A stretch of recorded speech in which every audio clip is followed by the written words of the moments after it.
विजय तिलक, विजय तिलक, विजय तिलक, विजय तिलक, विजय तिलक, विजय तिलक, विजय तिलक। नमस्कार, बहुत स्वागत है आप सभी का। बुंदेलखंड के महोबा से देख रहे हैं विजय तिलक। मैं हूं आपके साथ जया मिश्रा। बुंदेलखंड का सबसे पिछड़ा जिला है महोबा, और क्यों ये पिछड़ा है ये जानने की हमने कोशिश की है। साथ ही साथ यहाँ की जनता विजय तिलक के लिए क्या कर रही है तैयारी, ये भी हमने समझा। तो चलिए दिखाते हैं।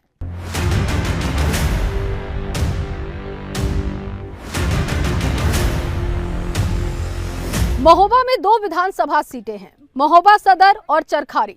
चरखारी हॉट सीट है। क्यों ये हॉट सीट है और क्यों ये वीआईपी सीट है, ये भी हमने समझने की कोशिश की। विजय तिलक का कारवा लेकर जब हम लोगों के बीच में पहुंचे तो हॉट सीट पर उनके मुद्दे क्या हैं, ये भी हमने जाना। दिखाते हैं।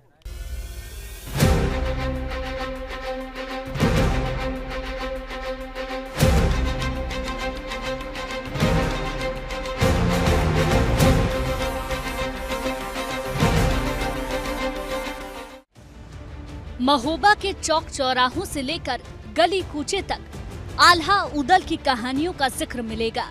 और उसी महोबा में दो विधानसभा की सीटें हैं, चरखारी और महोबा। महोबा बुंदेलखंड का दिल है और बुंदेलखंड का कश्मीर है चरखारी, जहां इस वक्त हम मौजूद हैं। और चरखारी की खूबसूरती देखकर आप मंत्रमुग्ध हो जाएंगे। साथ यहाँ पर तालाब है, चंदेल काल के ये तालाब हैं और बहुत ही खूबसूरत तरीके से एक दूसरे से ये कनेक्ट हैं।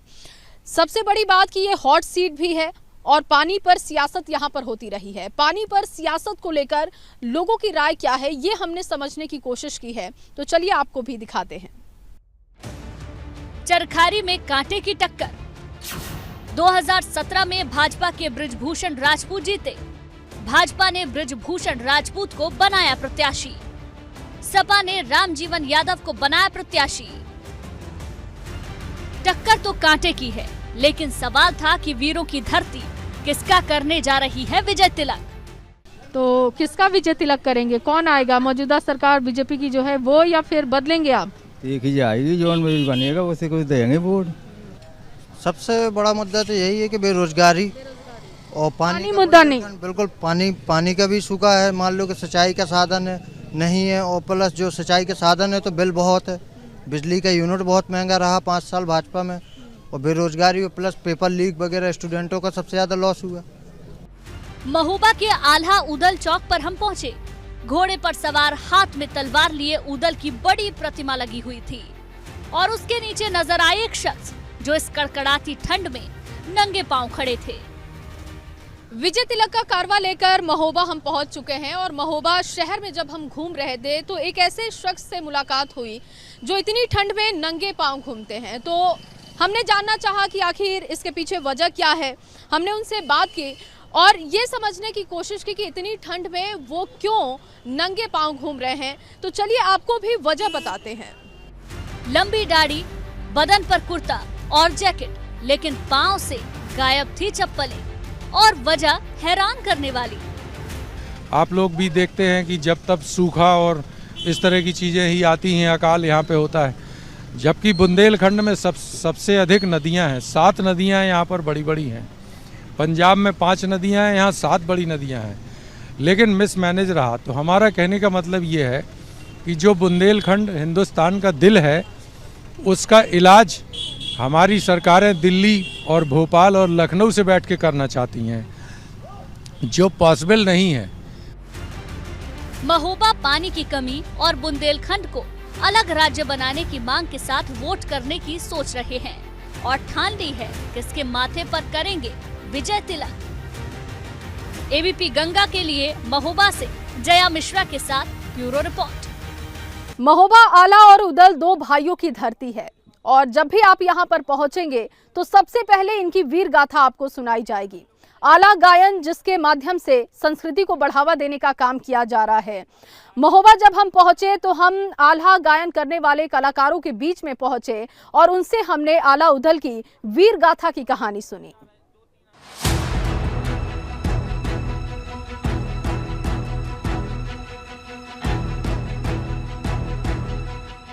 महोबा की पहचान आल्हा उदल से है। वो दो वीर भाई जिन्होंने अपनी शहादत से वीरता की कहानी लिखी, और वो कहानी महोबा के बच्चे बच्चे को मुंह जुबानी याद है। एक नए अंदाज में आपको सुनवाते हैं आल्हा उदल की कहानी। आल्हा उदल की जानगिरी, आल्हा उदल की जानगिरी, जौहर तय को पानी है, महोबे की अमर कहानी है। आल्हा उदल की जानगिरी, जौहर तय को पानी है, महोबे की अमर कहानी है। बैरी से बेकभऊ डरेना, बैरी से बेकभऊ डरेना, खून का कर दो पानी है, महोबे की अमर कहानी है। आल्हा उदल की जानगिरी, जौहर तय को पानी है, महोबे की अमर कहानी है। कहन दसान पौज बेतुआ, पीते हैं चंबल का जल, 8 पहर पहरे पे ठाड़ो, सहज पेरुआ विंध्याचल। अब लो ठाड़ो शीश झुकाएं, कुंभज की अगवानी, बुंदेलखंड की सुनो कहानी, बुंदेलों की बानी में। पानीदार यहाँ का पानी, आग यहाँ के पानी में, आग यहाँ के पानी में, आग यहाँ के पानी में। खेतन में युद्ध छेड़े जब, आल्हा उदल नाव सुनाए, काट काट के फेंके बैरी, लासन के दे ढेर लगाए। बड़े लड़ैया सब जग जाने, बड़े लड़ैया सब जग जाने, इनकी गाथा पुरानी है, महोबे की अमर कहानी है। आल्हा उदल की जानगिरी, जौहर तय को पानी है, महोबे की अमर कहानी है। खट खट खट खट तेगा बोले, बाजे छपक छपक तलवार, बड़े लड़ैया गढ़ महोबे के, जिनसे हार गई तलवार। भुजा बहादुर फड़कन लागे, नाचने लगे मुझ के बार, कट कट बोटी गिरे खेत में, उठ उठ रुंड करे तकरार। एक खमारे दुई मर जावे, तीसर खौफ खाए मर जाए, मरे के नीचे जिंदा लुक को, ऊपर लोथ लई लटकाए, ऊपर लोथ लई लपटाए, ऊपर लोथ लई लपटाए। आल्हा उदल की जानगिरी, जौहर तय को पानी है, महोबे की अमर कहानी है। लोकगीत से इतर आल्हा उदल की वीरता का ये गीत रोंगटे खड़े कर देता है, और साथ ही देता है संदेश कि किसका होने जा रहा है विजय तिलक।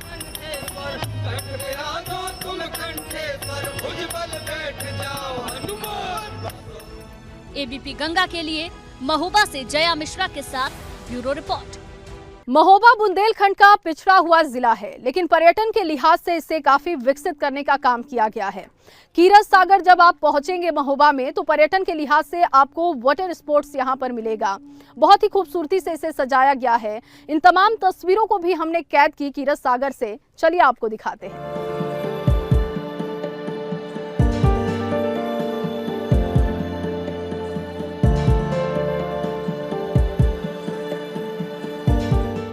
महोबा का नाम सुनते ही एक तस्वीर दिमाग में घूमती है, एक पिछड़े जिले की। लेकिन महोबा ऐसा नहीं रहा है। कीरत सागर झील के किनारे मानो खूबसूरत शहर बसा हुआ है। विजय तिलक का कारवा लेकर जब हम महोबा पहुंचे, तो हमने जानने की कोशिश की कि पर्यटन के लिहाज से यहाँ पर कौन सी जगह है जो सबसे ज्यादा मशहूर है। ये वाटर स्पोर्ट है कीरत सागर का, जहाँ पर लोग आते हैं करने के लिए, और यहाँ पर डेवलप किया गया है पर्यटन के लिहाज से पूरे इस तालाब को। तो हमने यहाँ के लोगों से भी बात करने की कोशिश की, जो इसका संचालन करते हैं, जो इसकी देखरेख करते हैं। उनसे समझने की हमने कोशिश की है कि पर्यटन के लिहाज से उनका कारोबार कैसा चल रहा है। तो हम उनसे बात करेंगे और समझाएंगे पूरी तस्वीर। इस कीरत सागर झील का अनूठा इतिहास है, जिसे बताती है ये झील। ये बहुत ही पुराना इतिहास है, और यहाँ पृथ्वीराज चौहान महोबा के 2 वीर आला उदलों के बीच इनका युद्ध हुआ था, और युद्ध के बाद से ही यहाँ का इतिहास, ये पीछे पहाड़ी में आप देख सकते हैं, मेरे जस्ट पीछे आला उदल के ये गुरु थे ताला सैयद, जो इनके साथ लड़ाइयों में रहे, और इनकी मजार जो है यहाँ बनाई गई है। काफ़ी मात्रा में लोग यहाँ उनको देखने आते हैं। अब हम आ गए थे महोबा की शान कहे जाने वाले पान के खेत में। महोबा पान की खेती के लिए मशहूर है, और कहा जाता है कि पुराने समय में यहाँ से पाकिस्तान, यहाँ से पान की पत्तियाँ भेजी जाती थी। देशावरी पान है ये, और जीआई टैग भी इसे मिल चुका है, लेकिन जीआई टैग मिलने के बाद इस काम में कितना बदलाव आया है, जो कामकाज इसका करते हैं, जो खेती करते हैं, उन किसानों से भी हम बातचीत करेंगे। इन्हीं खेतों से कभी पान के पत्ते पाकिस्तान जाया करते थे, लेकिन परिस्थितियां बदली तो देश के दायरे में पान सिमट गया। अब तो चुनाव भी आ रहा है, तो फिर वोट किसको देंगे आप? हम देंगे मोदी जी को। मोदी जी को ही देंगे? क्यों? लेकिन हम क्यों देंगे? हमको साल भर उसने खाना पीना दिया है, हम उसको देंगे, अवश्य देंगे, नवा खराबी नहीं करेंगे। महोबा का कंकर कंकर, पत्थर पत्थर बेशकीमती है, जिसे साबित करता है ये गौरा पत्थर। ओडीओपी के तहत महोबा गांव को गौरा पत्थर से जोड़ा गया है और ये देख रहे हैं कितने खूबसूरत तरीके से नक्काशी की गई है पत्थरों पर। और यही खूबसूरती समझने के लिए विजय तिलक का कारवा लेकर हम गौरीहारी गांव पहुंचे। गौरा पत्थर को ओडीओपी में शामिल किया गया है, जिसने महोबा को नई पहचान दिलवाई है। महोबा की बहुत पहचान बनी है और जो है हम लोग इस तरह से काम करते हैं। अभी मदद तो कोई सरकारी मिली नहीं हमको, लेकिन हम अपना घर में बाल बच्चे पालते हैं। 2 लड़का हमारे बाहर हैं इस वजह से कि पहाड़ बंद है, पत्थर मिल नहीं रहा। हम किसी तरह से अपना काम चलाते हैं।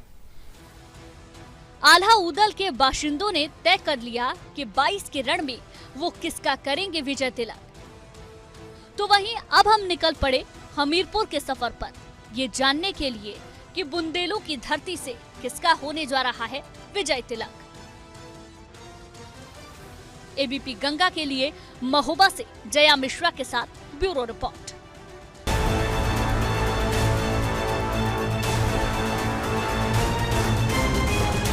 हमीरपुर में 2 विधानसभा सीटें हैं। राठ विधानसभा सीट जो कि यहाँ की हॉट सीट है, और हॉट सीट पर जब हम चुनावी चर्चा देखने के लिए पहुंचे, पड़ताल करने पहुंचे क्या वहां की तस्वीर है चुनावों के बीच, तो वहां से जो तस्वीर निकलकर सामने आई वो भी आपको दिखाते हैं।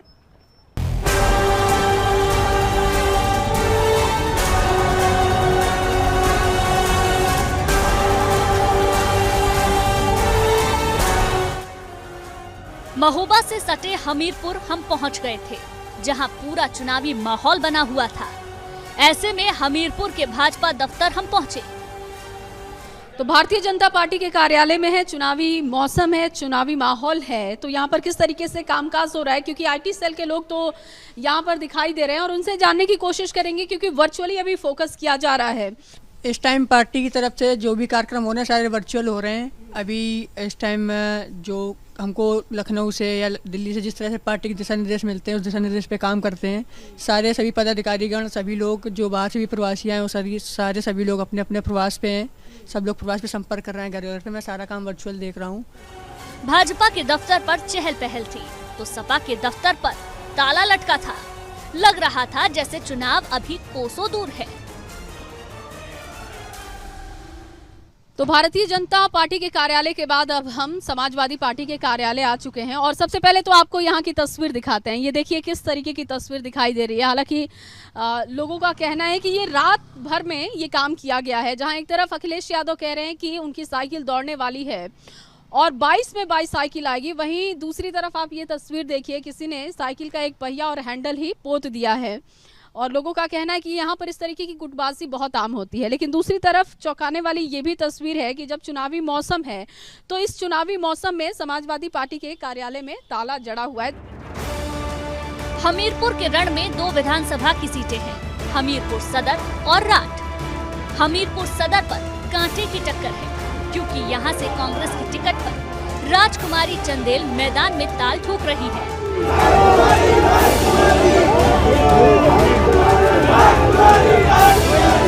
दिलचस्प ये है कि राजकुमारी चंदेल के पति अशोक चंदेल 2017 में भाजपा से विधायक थे।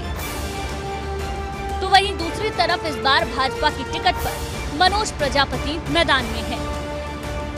हमीरपुर सीट का इतिहास। अशोक चंदेल की पत्नी है राजकुमारी चंदेल। हमीरपुर सदर सीट से 4 बार के विधायक रहे अशोक चंदेल। कांग्रेस ने राजकुमारी चंदेल को मैदान में उतारा। हमीरपुर सदर के बाद हम पहुंचे राठ विधानसभा इलाके में, जहां हो रही थी चुनावी चर्चा।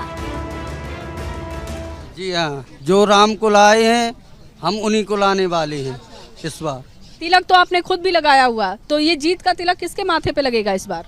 इस बार योगी महाराज जी के माथे पर लगेगा। हमीरपुर की दोनों सीटों पर माहौल बना हुआ है और जीत के दावे हावी हैं। एबीपी गंगा के लिए हमीरपुर से जया मिश्रा के साथ ब्यूरो रिपोर्ट। बुंदेलखंड के हमीरपुर से आप देख रहे हैं विजय तिलक।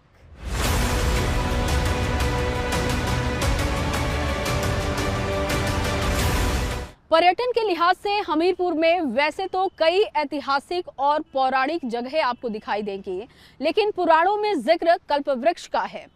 कल्पवृक्ष के लिए कहा जाता है कि जब समुद्र मंथन हुआ तो 14 रत्न पाए गए, उन रत्नों में से एक था कल्पवृक्ष। हमीरपुर जब हम पहुंचे तो हमारी भी उत्सुकता हुई कि कल्पवृक्ष को हम देखें। हमीरपुर में विजय तिलक का कारवा लेकर जब हम आगे बढ़े, कल्पवृक्ष के हमने दर्शन किए और वहां से जो तस्वीर हमने निकाली है आपके सामने रखते हैं।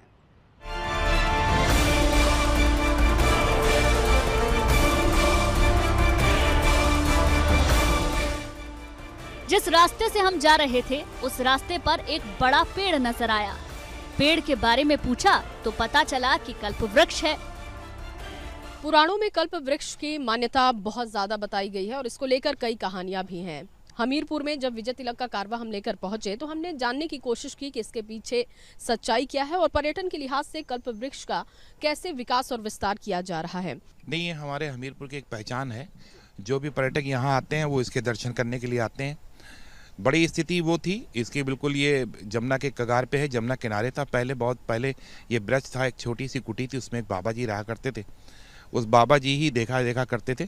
फिर ये बिल्कुल कगार पे जमुना में 2-3 दफ़े जब बाढ़ आई तो उसकी बिल्कुल कगारें कट गई, तो बिल्कुल गिरने वाला था। हम लोगों ने बड़ा प्रयास किया और प्रयास करने के बाद ज़िला प्रशासन से कहा तो अमृत अभिजात साहब एक ज़िलाधिकारी थे और ज़िलाधिकारी ने फिर इसको जो है रपट बनाई और ये रपट बनाने के बाद मंदिर बना। कल्पवृक्ष की मान्यता को समझने के बाद हम चल पड़े खंडेह मंदिर की तरफ। इस वक्त हम भगवान शंकर के मंदिर में हैं और कलाकृति अगर आप इसकी देखें तो बहुत ही पुरानी कलाकृतियां, मराठा समय की कलाकृतियां जो इस पर बनाई गई हैं। इसके अलावा हाथों से जो कलाकारी इस पर की गई है। इस वजह से हम यहाँ पर ये जानने के लिए आप पहुंचे कि आखिर खंडेह में जब इतने सुंदर 2 मंदिर हैं तो पर्यटन के लिहाज से इसका विकास और विस्तार क्यों नहीं किया गया।